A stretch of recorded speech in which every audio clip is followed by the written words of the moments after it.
Wassalatu wassalamu ala rasulillah nabiyina Muhammad bin Abdullah wa ala alihi wa sahbihi ajma'in. Yan uwana maza da mata, ina muku barka da warhaka. Kamar kullum Shu'aibu Ibrahim Akarami kuke tare da shi. Akwai mata da suka dingi complain, sun yi complain sosai waɗanda Allah subhanahu wata'ala yake jarabta. Ta haihu ne haihuwa 5, 6, 7, 8 sai ta samu buɗuwa ta ciki. Wata kuma ƙara ta aka yi wajen haihuwa.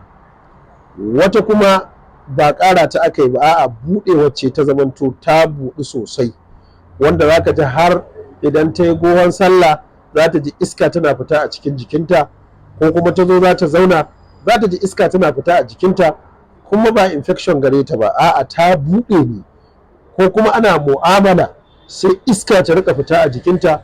Wannan shi yake nuna maka cewa tabbas ta buɗuwa kuma ta ciki.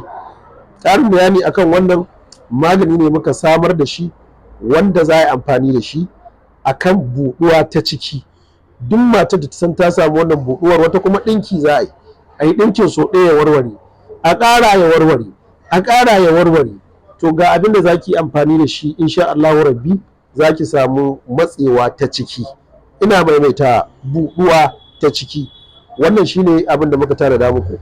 Muna yin wannan bidiyo ne muna faɗa muku ma'azratin ila rabbina, domin a gudu tare a tsira tare, domin a samu abin da ake kira ƙauna ta dindindin, rashin samun fitina, rashin samun zumbure-zumburen baki, namiji kuma a hana shi leƙe-leƙe a waje, ga tashi a cikin gida tsaftatacciya mai kyau wadda ta fi duk wanda zai je ya hanga. Wannan shine abin da muka sama muku.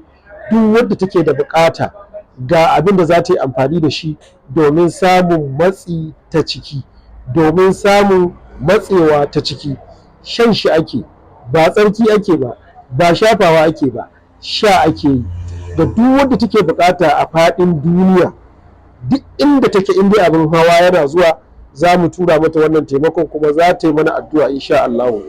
Wannan shine magani na matsi na ciki, wanda kuma muke tallata muku yau da kullum. Shi yana yin aiki ne da infection, wanda muke ba ku sabulun tsarki, shi kuma yana wanke duk wani abu da yake tattare a gaban mace, wanda yake sa mata ƙaiƙayi ko ƙuraje ko fita farin ruwa ko duka. shi ne sabulun tsarki. wannan kenan kun san shi, kuma kuna siyan shi, kuna amfani da shi. Shi ma yana sa matsi amma ta waje. Shi wannan yana yin matsi ta ciki, wannan ƙarami. Shi kuma sabulun tsarki yana amfani ga matsi ta waje, da wanke infection, da ƙuraje, da ƙaiƙayi, da fitar farin ruwa. Duk kun san su. Ga masu buƙata, kamar yadda nake faɗa, duk inda kuke za mu iya tura muku kamar yadda aka saba. Muna fata alkhairi a gare ku, muna kuma ganin sakonninku da addu'o'inku. Muna godiya kwarai. Allah ya bar zumunci. Sabon branch ne wannan da muka buɗe a Kaduna. Sabon branch ɗin mu kenan wannan na Kaduna, wanda muka zuba kaya kamar yadda aka zuba a Kano. Muna fatan Allah subhanahu wataala ya datar da mu, ya ba mu lafiya da wamammiya. Ma'assalam.